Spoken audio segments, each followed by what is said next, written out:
പ്രിയ വിദ്യാർത്ഥികളെ, ഇന്നത്തെ ഓൺലൈൻ ക്ലാസ്സിലേക്ക് സ്വാഗതം. ഇന്ന് നമ്മളൊരു യാത്ര പോകാൻ പോവുകയാണ്. വെറുമൊരു യാത്രയല്ല, പാഠപുസ്തകത്തിൽ നിന്നും സമ്പദ് വ്യവസ്ഥയിലേക്കുള്ളൊരു യാത്ര. ഒരു പേനയും നോട്ട്ബുക്കും കയ്യിൽ കരുതി. കുറേ കാര്യങ്ങൾ പറയാനുണ്ട്. യാത്രയിൽ നിങ്ങളോട് വിശദമായി നമുക്ക് സംസാരിക്കാമല്ലോ. ഉണർവോടെ നിങ്ങളുടെ സാന്നിധ്യം കൂടെ ഉണ്ടാകും. എന്നാൽ നമുക്ക് പുറപ്പെടാം. മൈക്രോ എക്കണോമിക്സിലെ രണ്ടാമത്തെ അധ്യായം national income accounting. National income accounting എന്ന അധ്യായത്തെക്കുറിച്ചാണ് ഈ ക്ലാസ്സിൽ നാം പഠിക്കാൻ പോകുന്നത്. ദേശീയ വരുമാന കണക്കെടുപ്പിലേക്ക് കടക്കുന്നതിന് മുമ്പ്, നാഷണൽ ഇൻകം അക്കൗണ്ടിങ്ങിനെ കുറിച്ച് പഠിക്കുന്നതിന് മുമ്പ്, ദേശീയ വരുമാന കണക്കെടുപ്പുമായി ബന്ധപ്പെട്ട ഏതാനും അടിസ്ഥാന ആശയങ്ങൾ, ബേസിക് കൺസെപ്റ്റുകൾ നമുക്ക് പഠിക്കാനുണ്ട്. ഇവയെ നേരിൽ മനസ്സിലാക്കുന്നതിനാണ് നാം ഈ യാത്ര പുറപ്പെട്ടിരിക്കുന്നത്. കൂട്ടത്തിൽ കഴിഞ്ഞ ചാപ്റ്ററിൽ ഇൻട്രൊഡക്ഷൻ ടു മൈക്രോ എക്കണോമിക്സ് എന്ന അധ്യായത്തിൽ ആഡം സ്മിത്ത് അദ്ദേഹത്തിന്റെ ഗ്രന്ഥം an enquiry into the nature and causes of wealth of നേഷൻസിനെ കുറിച്ച്, ഗ്രേറ്റ് ഡിപ്രഷനെ കുറിച്ച്, 1929 ലോക സാമ്പത്തിക മാന്ദ്യം നേരിടുന്നതിൽ ക്ലാസിക്കൽ ചിന്താധാരയുടെ പരാജയത്തെക്കുറിച്ചും തൽഫലമായി ജെ.എം. കെയ്ൻസ് മുന്നോട്ട് വെച്ച നിർദ്ദേശങ്ങളെക്കുറിച്ചും 1936 പ്രസിദ്ധീകരിച്ച the general theory of employment, interest and money എന്ന ഗ്രന്ഥത്തെക്കുറിച്ചും ചർച്ച ചെയ്യുകയുണ്ടായി. മാക്രോ കൺസെപ്റ്റുകളുടെ വ്യത്യാസങ്ങളെക്കുറിച്ചും മാക്രോ എക്കോണമിയിലെ 4 എക്കണോമിക് സെക്ടേഴ്സിനെ കുറിച്ചും നമ്മൾ പഠിക്കുകയും ഒരു പരീക്ഷ എഴുതുകയും ചെയ്തിരുന്നു. ഇനി ആരെങ്കിലും എഴുതിയിട്ടില്ലെങ്കിൽ താഴെ ഡിസ്ക്രിപ്ഷനിൽ നൽകിയിരിക്കുന്ന ക്ലാസ് കാണുകയും പരീക്ഷ എഴുതുകയും ചെയ്യണമെന്ന് ഉണർത്തുക. ഇപ്പോൾ ഏകദേശം നാം നമ്മുടെ ലക്ഷ്യസ്ഥാനത്തേക്ക് എത്താനായിട്ടുണ്ട്. ദേശീയ വരുമാനവുമായി ബന്ധപ്പെട്ട ബേസിക് കൺസെപ്റ്റുകളെ ചർച്ച ചെയ്യുമ്പോൾ ആദ്യം നമുക്ക് പരിശോധിക്കാനുള്ളത് ഉൽപാദനം എന്നതിനെ കുറിച്ച്. എന്താണ് ഉൽപാദനം എന്ന് നമുക്കെല്ലാം അറിയാവുന്നതാണ്. ഏതെങ്കിലും ഒരു ഉൽപാദനം നിങ്ങൾ കണ്ടിട്ടുണ്ടോ? ഒന്ന് ആലോചിച്ചു നോക്കൂ. ഉൽപാദനം എന്ന് കേൾക്കുമ്പോൾ അങ്ങ് ഏതോ ഒരു കമ്പനിയിലെ ഉൽപാദനത്തെ കുറിച്ച് നിങ്ങളിപ്പോ ആലോചിക്കുന്നുണ്ടാവും. പക്ഷേ എ സിമ്പിൾ എക്കോണമി, ഒരു ലളിത സമ്പദ് വ്യവസ്ഥയെ കുറിച്ച് മുൻ അധ്യായത്തിൽ നിങ്ങൾ പഠിച്ചതുപോലെ ലളിതമായി ഒരു ഉൽപാദനത്തെ നമ്മുടെ വീട്ടിലെ, നമ്മുടെ അടുക്കളയിൽ നിങ്ങൾ കണ്ടിട്ടുണ്ടോ? പലതരം വസ്തുക്കൾ കൂട്ടിക്കുഴച്ച് നിറമാർന്ന, രുചിയാർന്ന വിഭവങ്ങളായി മാറുന്ന ഉൽപാദന പ്രക്രിയ നമ്മുടെ വീട്ടിൽ, അടുക്കളയിൽ നമ്മൾ കണ്ടിട്ടുണ്ട്. പക്ഷേ ഈ ഉൽപാദനത്തെ പ്രൊഡക്ഷൻ ഫോർ സെൽഫ് കൺസംഷൻ എന്നതിന് നാം ഒരു എക്കണോമിക് ആക്ടിവിറ്റിയായി പരിഗണിക്കാറില്ല എന്നതും ശ്രദ്ധിക്കണം. ഇങ്ങനെയാണെങ്കിൽ ഈ ഉൽപാദനത്തിന് എങ്ങനെ ഒരു നിർവചനം നാം നൽകും? അതെ, production is the transformation of input into output. പല ഇൻപുട്ടുകളെയും ഔട്ട്പുട്ടുകളായി പരിവർത്തനം ചെയ്യുന്ന ഒരു പ്രക്രിയയെ നമുക്ക് ഉൽപാദനമെന്ന് നിർവചിക്കാം. മറ്റു രൂപത്തിൽ പറഞ്ഞാൽ production is the creation of utility, production is the creation of value. മൂല്യത്തിന്റെ സൃഷ്ടിപ്പാണ്, യൂട്ടിലിറ്റിയുടെ സൃഷ്ടിപ്പാണ് ഉൽപാദനം എന്നൊക്കെ നമുക്ക് നിർവചിക്കാം. ഇനി ആ ഉൽപാദന പ്രക്രിയയിൽ, പ്രൊഡക്ഷൻ പ്രോസസ്സിൽ നാം ഈ കാണുന്നത് പോലെ ഏതൊക്കെ ഘടകങ്ങളാണ്, ഏതൊക്കെ ഫാക്ടേഴ്സ് ആണ് ഒരു ഉൽപാദന പ്രക്രിയയിൽ ഇടപെടുന്നത്? ഇവിടെ ഈ ഉൽപാദന പ്രക്രിയയിൽ ഏത് ഘടകമാണ് ഇപ്പോ നാം കാണുന്നത്? അതെ, ലാൻഡ് കാണുന്നു, ലേബേഴ്സിനെ നാം കാണുന്നുണ്ട്, അതെ, മെഷീനറികളെ നാം കാണുന്നുണ്ട്, അവയെ സംഘടിപ്പിക്കുന്ന ഓർഗനൈസറെ നാം കാണുന്നു. ഇനി എന്താണ് ഈ ലാൻഡ് എന്നതുകൊണ്ട് വിവക്ഷിക്കുന്നത്? വെറും ഭൂമി മാത്രമാണോ? അല്ല, ഭൂമിയും അതുമായി ബന്ധപ്പെട്ട ഭൂവിഭവങ്ങളോ പ്രകൃതി വിഭവങ്ങളോ ഇവയെല്ലാം, സൂര്യപ്രകാശവും കാറ്റും തിരമാലകളും, ഏതൊക്കെ പ്രകൃതി വിഭവങ്ങളെ നമുക്ക് ഉൽപാദന പ്രക്രിയയിൽ ഉപയോഗിക്കാൻ സാധിക്കുമോ അവയെ എല്ലാം നാം ലാൻഡ് എന്ന ഗണത്തിൽ ഉൾപ്പെടുത്താറുണ്ട്. ഇനി തൊഴിലാളികളെ നാം കാണുന്നു. How we can define a labour? തൊഴിലാളി എന്ന് പറയുന്നത് ആ വ്യക്തിയെ അല്ല നാം ഉദ്ദേശിക്കുന്നത്. It is the effort of the labour. തൊഴിൽ ശേഷിയെ ആണ്, തൊഴിലാളിയുടെ എഫേർട്ടിനെയാണ് നാം ലേബർ എന്ന് വിളിക്കുന്നത്. It may be physical or intellectual. ഭൗതികമാവാം, കായികമാവാം, ബൗദ്ധികമാവാം, ബുദ്ധിപരമായ എഫേർട്ടും ആകാം. ഇപ്രകാരമുള്ള ശേഷിയെയാണ് നാം ലേബർ എന്ന് വിളിക്കുന്നത്. ലേബറിന് ഒരു പ്രത്യേകത കൂടി ഉണ്ട് കേട്ടോ. The human effort highly perishable. ചെയ്യേണ്ട കർത്തവ്യം ചെയ്യേണ്ട സമയത്ത് ചെയ്തില്ലെങ്കിൽ ആ എഫേർട്ട് നിഷ്ഫലമായി പോകുന്നു, ആ ശേഷി അപ്രത്യക്ഷമാകുന്നു. It cannot be stored. അത് സംഭരിച്ചു വെക്കാനും ശേഖരിച്ചു വെക്കാനും സാധ്യമല്ല. പിന്നെ നാം കാണുന്ന machinery capital, it is defined as the man-made resource used in the production. ഉൽപാദനത്തിൽ മനുഷ്യനിർമ്മിതമായി ഉപയോഗിക്കുന്ന വിഭവങ്ങളെയാണ് നാം ക്യാപിറ്റൽ എന്നും വിവക്ഷിക്കുന്നത്. ഇനി സംരംഭകനോ entrepreneur, it is the task of organising, coordinating and risk bearing. ഉൽപാദന പ്രക്രിയകളെ ക്രോഡീകരിക്കുകയും നിയന്ത്രിക്കുകയും സംയുക്തഘട്ടങ്ങളെ തരണം ചെയ്യാനുമുള്ള ഓർഗനൈസറുടെ ടാസ്കിനെയാണ്, സംരംഭകന്റെ ടാസ്കിനെയാണ് എന്റർപ്രണർ എന്നതുകൊണ്ട് അർത്ഥമാക്കുന്നത്. ഇവയെ നാം ഫാക്ടേഴ്സ് ഓഫ് പ്രൊഡക്ഷൻ, ഉൽപാദന ഘടകങ്ങൾ എന്ന് വിളിക്കുന്നു. അങ്ങനെയാണെങ്കിൽ ഉൽപാദന ശേഷം ഈ 4 വിഭവങ്ങൾക്കും 4 ഫാക്ടേഴ്സിനും നാം റിവാർഡ് നൽകേണ്ടിയിരിക്കുന്നു. ലാൻഡിന് എന്ത് പ്രതിഫലം കൊടുക്കും? റെന്റ് കൊടുക്കും. ലേബർക്ക് എന്ത് പ്രതിഫലം കൊടുക്കും? വേജ് കൊടുക്കും. ക്യാപിറ്റലിന് കൊടുക്കുന്ന പ്രതിഫലമോ? ഇൻട്രസ്റ്റ് കൊടുക്കും. ദെൻ എന്റർപ്രണർക്ക് ലഭിക്കുന്ന പ്രതിഫലമോ? അതെ, പ്രോഫിറ്റ് ലഭിക്കും. അപ്പോൾ ഈ പ്രതിഫലങ്ങളെ നാം എന്ത് വിളിക്കും? ഫാക്ടർ പേയ്മെന്റ് എന്ന് വിളിക്കുന്നു. പക്ഷെ ഇത് സ്വീകരിച്ച വ്യക്തി എന്തു പറയും? ഫാക്ടർ ഇൻകം എന്ന് വിളിക്കും. അപ്പോൾ ഉൽപാദന ഘടകങ്ങൾക്ക് നൽകിയ പ്രതിഫലത്തെ ഫാക്ടർ പേയ്മെന്റ് എന്നും, ഉൽപാദന ഘടകങ്ങൾ സ്വീകരിച്ച പ്രതിഫലത്തെ ഫാക്ടർ ഇൻകം എന്നും വിളിക്കുന്നു. രണ്ടും ഒന്ന് തന്നെയാണ്. പക്ഷെ കൊടുത്ത വ്യക്തിയുടെ ഭാഗത്ത് നിന്നുകൊണ്ട് നാം ഫാക്ടർ പേയ്മെന്റ് എന്ന് പറയുമ്പോൾ, സ്വീകരിച്ച വ്യക്തിയുടെ ഭാഗത്ത് നിന്നുകൊണ്ട് ഫാക്ടർ ഇൻകം എന്നും വിളിക്കുന്നു. ഇനി നമുക്ക് കുറച്ചുകൂടി ഒന്ന് യാത്ര മുന്നോട്ട് പോകാം. നാം സന്ദർശിക്കാൻ പോകുന്നത് നമ്മുടെ ഉൽപാദന പ്രക്രിയയിലൂടെ ഉൽപാദിപ്പിക്കപ്പെട്ട പലതരം കമ്മോഡിറ്റീസിനെ നമുക്ക് പല കാറ്റഗറികളായി ഒന്ന് തിരിച്ച് മനസ്സിലാക്കാം. ഇപ്പോൾ നാം എത്തിയത്, നാം കണ്ടുകൊണ്ടിരിക്കുന്നത് കുറെ ഉൽപ്പന്നങ്ങളുണ്ട്.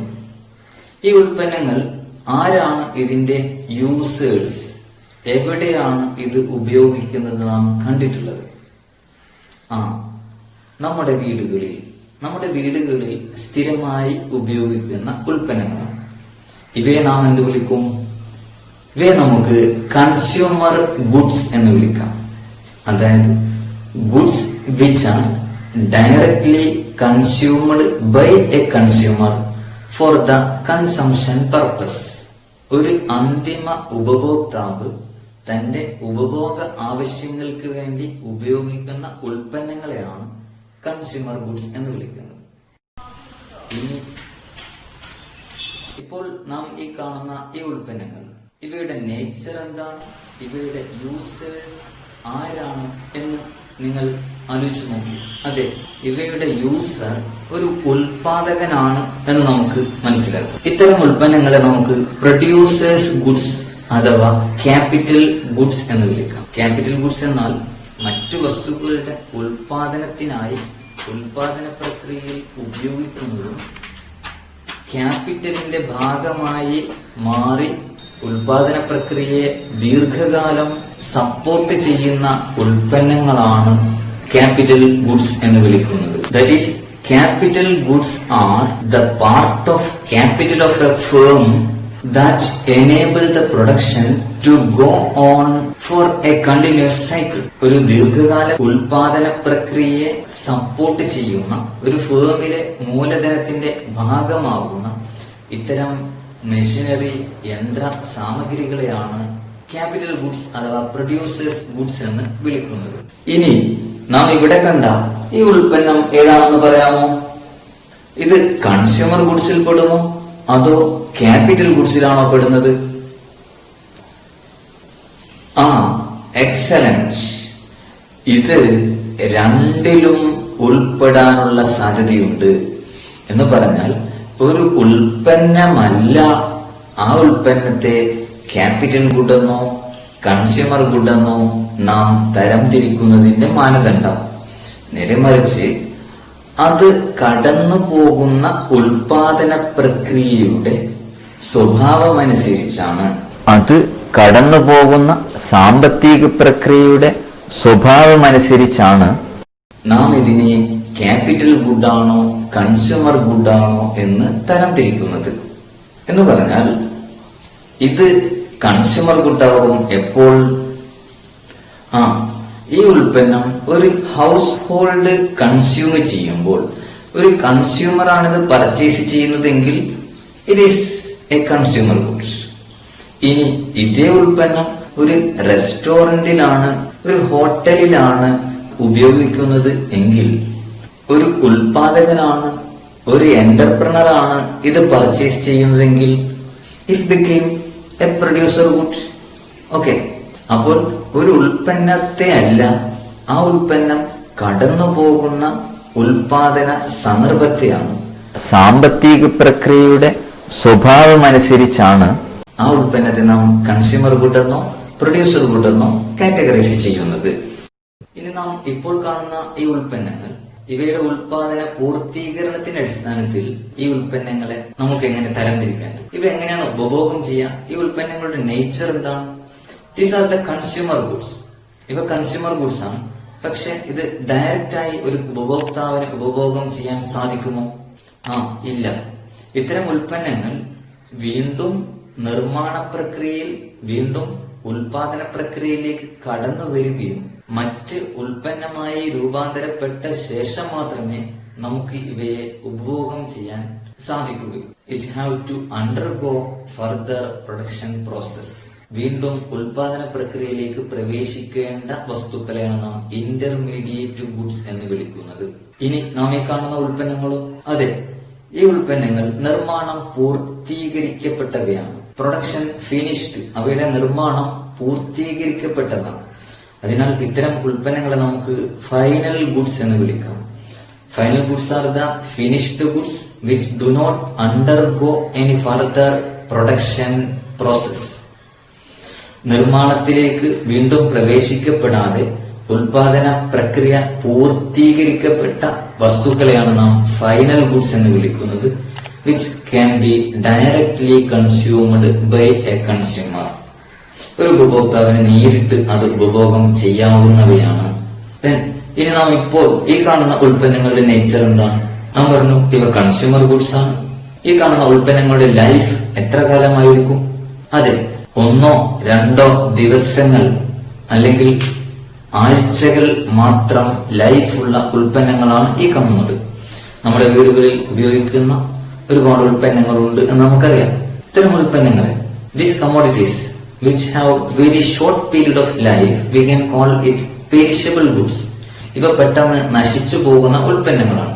ഇവയെ നമുക്ക് പെരിഷബിൾ ഗുഡ്സ് എന്ന് വിളിക്കാം. എന്നാൽ നമ്മുടെ വീടുകളിൽ ഉപയോഗിക്കുന്ന ഇത്തരം ഉൽപ്പന്നങ്ങൾ, TV, washing machine, fridge, vehicles, mobile phone തുടങ്ങിയ ഇത്തരം ഉൽപ്പന്നങ്ങൾ, ഇവയുടെ ലൈഫോ it have comparatively more duration of life.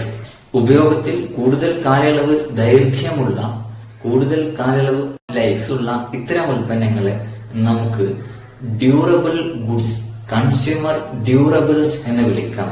എന്നാൽ താരതമ്യേന കുറഞ്ഞ ലൈഫ് സ്പാൻ ഉള്ള ഇത്തരം ഉൽപ്പന്നങ്ങളെ നമുക്ക് സെമി ഡ്യൂറബിൾസ് എന്നും കാറ്റഗറൈസ് ചെയ്യാം. അപ്പോൾ ഇതുവരെ നാം കണ്ട ചില കാറ്റഗറീസ്, കൺസ്യൂമർ ഗുഡ്സ് കണ്ടു, പ്രൊഡ്യൂസർ ഗുഡ്സ് കണ്ടു, നിർമ്മാണത്തിന്റെ പൂർത്തീകരണത്തിനനുസരിച്ച് ഫിനിഷ്ഡ് ഗുഡ്സ് കണ്ടു, ഇന്റർമീഡിയറ്റ് ഗുഡ്സ് കണ്ടു, ഉൽപ്പന്നങ്ങളുടെ ലൈഫ് അനുസരിച്ച് കൺസ്യൂമർ ഡ്യൂറബിൾസ് നാം കണ്ടു, നോൺ ഡ്യൂറബിൾസ് അഥവാ പെരിഷബിൾ ഗുഡ്സിനെയും നാം കണ്ടു. ഇനി നമുക്ക് മറ്റൊരു പ്രധാനപ്പെട്ട കൺസെപ്റ്റ് ആണ് നമുക്ക് പരിചയപ്പെടാനുള്ളത്.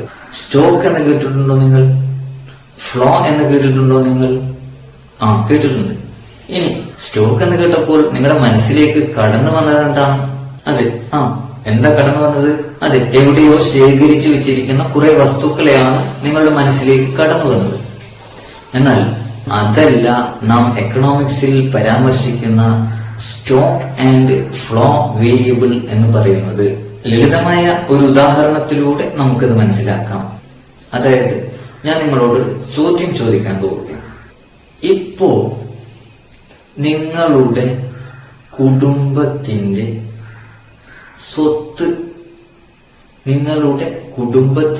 സ്വത്ത് എത്രയാണ് എന്ന് നിങ്ങൾ ഒന്ന് കണക്ക് കൂട്ടി പറയുക. അതെ, നിങ്ങളുടെ കുടുംബത്തിന് ഇപ്പോൾ എത്ര സ്വത്തുണ്ട്? എത്ര കിട്ടി? അതെ, ചിലർക്ക് 60 സെന്റ്, അല്ലെങ്കിൽ 20 സെന്റ്, അല്ലെങ്കിൽ 1 ഏക്കർ, അല്ലെങ്കിൽ 1.5 ഏക്കർ എന്നിപ്പോ കൃത്യമായി ഏകദേശം നിങ്ങളുടെ കുടുംബത്തിന്റെ ഭൂസ്വത്ത് ഇപ്പൊ നിങ്ങൾക്ക് കണക്ക് കൂട്ടി പറയാൻ പറ്റുന്നുണ്ട്. എന്നാൽ എന്റെ അടുത്ത ഒരു ചോദ്യം, ഇപ്പോ നിങ്ങളുടെ കുടുംബത്തിന്റെ വരുമാനം, ഇൻകം ഓഫ് യുവർ ഫാമിലി എത്രയുണ്ട് എന്നൊന്ന് പറയുക. നിങ്ങളുടെ കുടുംബത്തിന്റെ ഇൻകം ഓഫ് യുവർ ഫാമിലി എത്രയാണ് എന്നൊന്ന് പറയൂ. അവിടെ ആരാണ് എന്താണ് ചോദിച്ചത്? എന്താണ്, മാസ വരുമാനമാണോ വാർഷിക വരുമാനമാണോ എന്ന് അല്ലെ? അപ്പോ ഇവിടെ എന്തുകൊണ്ട് നിങ്ങൾക്ക് കണക്ക് കൂട്ടാൻ സാധിക്കാതെ നിങ്ങളൊരു തിരിച്ചൊരു ചോദ്യമാണ് ഇവിടെ ചോദിച്ചത്. അതായത് ഇൻകം ഓഫ് യുവർ ഫാമിലി എന്ന് ഞാൻ ചോദിച്ചപ്പോൾ you replied a question, what is the duration of the variable? Income എന്ന ഒരു വേരിയബിളിനെ മെഷർ ചെയ്യാൻ മാസമാണോ വർഷമാണോ എന്നാണ് നിങ്ങൾ തിരിച്ചു ചോദിച്ചത്. അത് തന്നെയാണ് ഫ്ലോ വേരിയബിൾ എന്ന് പറയുന്നത്. അതായത് സ്റ്റോക്ക് വേരിയബിൾ എന്ന് പറഞ്ഞാലും ഫ്ലോ വേരിയബിൾ എന്ന് പറയുന്നതും are the two measuring concepts. 2 അളവുകളാണ്. അതായത് വെൽത്ത് ഓഫ് യുവർ ഫാമിലി എന്ന് പറഞ്ഞത് ഒരു സ്റ്റോക്ക് വേരിയബിൾ ആണ്. That can be measurable at any particular point of time. Stock variables are the variable that can be measurable at any particular point of time. ഏത് point of ടൈമിലും ഏത് നിശ്ചിത സമയബിന്ദുവിലും നമുക്ക് അളന്ന് തിട്ടപ്പെടുത്താൻ സാധിക്കുന്ന വേരിയബിളിനെയാണ് സ്റ്റോക്ക് വേരിയബിൾ എന്നതുകൊണ്ട് ഉദ്ദേശിക്കുന്നത്. എന്നാൽ income of your family it cannot B measurable at any point of time. ഒരു പോയിന്റ് ഓഫ് ടൈമിൽ നമുക്കത് മെഷർ ചെയ്യാൻ സാധ്യമല്ല. But we can only measurable over a period of time. ഒരു കാലയളവിൽ, ഒരു സമയ പീരീഡിനുള്ളിൽ മാത്രമേ നമുക്കവയെ നിർവചിക്കുവാനും മെഷർ ചെയ്യുവാനും സാധിക്കുകയുള്ളൂ. അത്തരം വേരിയബിൾസിനെയാണ് നാം ഫ്ലോ വേരിയബിൾ എന്ന് പറയുന്നത്. അങ്ങനെയാണെങ്കിൽ ഈ കാറ്റഗറിയിൽ പെടുന്ന stock variable at any particular point of time, ഏത് പോയിന്റ് ഓഫ് ടൈമിലും നമുക്ക് അളക്കാൻ പറ്റുന്ന മറ്റു ചില വേരിയബിൾസ് നിങ്ങളൊന്ന് പറഞ്ഞു നോക്കൂ. അതെ, ഹൈറ്റ് മെഷർ ചെയ്യാൻ പറ്റും, number of members in A family, number of car in A showroom. ഒരു ഷോറൂമിലുള്ള കാറുകളുടെ എണ്ണം നമുക്ക് മെഷർ ചെയ്യാം, ഒരു ക്ലാസ്സിലെ വിദ്യാർത്ഥികളുടെ എണ്ണം നമുക്ക് മെഷർ ചെയ്യാം. ഫ്ലോ വേരിയബിൾസിന് ഒരു പീരീഡ് ഓഫ് ടൈമിൽ മാത്രം മെഷർ ചെയ്യാൻ പറ്റുന്ന ഫ്ലോ വേരിയബിൾസിന് ചില ഉദാഹരണങ്ങൾ നമുക്കൊന്ന് കണ്ടെത്താൻ ശ്രമിച്ചാലോ? ഈ ടൈമില് സെയില് ഒരിക്കലും നമുക്ക് ആക്കാൻ കഴിയില്ല. ഒരു ദിവസത്തെ സെയിൽ വെച്ചിട്ടാണ്. അതുപോലെ തന്നെ ഇതിന്റെ പ്രോഫിറ്റ് ആണോ ഇനി ലോസ് ആണോ ഒന്നും നമുക്ക് കാൽക്കുലേറ്റ് ചെയ്യാൻ കഴിയും. അതൊക്കെ കാൽക്കുലേറ്റ് ചെയ്യണമെന്നുണ്ടെങ്കിൽ ഒരു പീരീഡ് അഥവാ ഒരു ദിവസം ക്ലോസ് ചെയ്യുന്ന ടൈമിൽ നമുക്ക് ചെയ്യാം.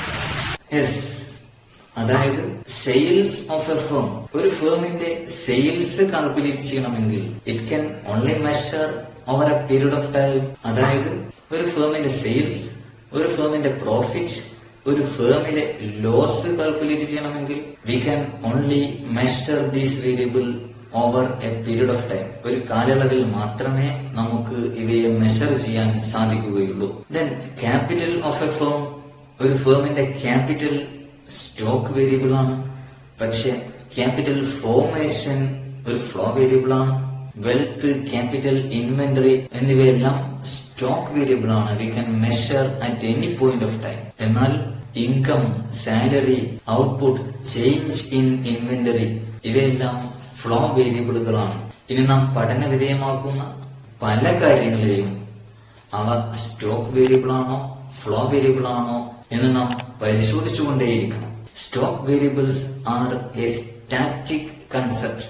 സ്റ്റോക്ക് വേരിയബിൾ എന്നത് ഒരു സ്ഥായിയായ ഒരു ആശയമാണ്. But the flow variables are a dynamic concept. Flow variable എന്നത് ഒരു ഡൈനാമിക് കൺസെപ്റ്റ് ആണ്. ഓക്കെ, അപ്പോൾ നമ്മുടെ ഇന്നത്തെ ഈ യാത്ര തൽക്കാലം നാം അവസാനിപ്പിക്കുകയാണ്. ഇതുവരെ നാം പറഞ്ഞ കാര്യങ്ങൾ ഒന്നുകൂടി സമ്മറൈസ് ചെയ്താൽ ഉൽപ്പന്നങ്ങളുടെ പലതരം ക്ലാസിഫിക്കേഷൻ നാം പരിചയപ്പെട്ടു. Consumer goods, capital goods, finished goods, intermediate goods, consumer durables, non durables. ഈ 6 തരം കാറ്റഗറികൾ നാം പരിചയപ്പെട്ടു. സ്റ്റോക്ക് വേരിയബിൾ, ഫ്ലോ വേരിയബിൾ എന്ന 2 മെഷറിംഗ് കൺസെപ്റ്റുകൾ നാം പരിചയപ്പെട്ടു. Inventory is a stock variable, change in inventory is a flow variable. ഇൻവെന്ററിയുടെ അളവ് ഏത് സമയത്തും നമുക്ക് അളക്കാൻ പറ്റും. പക്ഷേ the change in inventory can only be measure over a period of time. അപ്പോൾ ഇതോടെ നമ്മുടെ ഇന്നത്തെ യാത്ര ഇവിടെ അവസാനിപ്പിക്കുകയാണ്.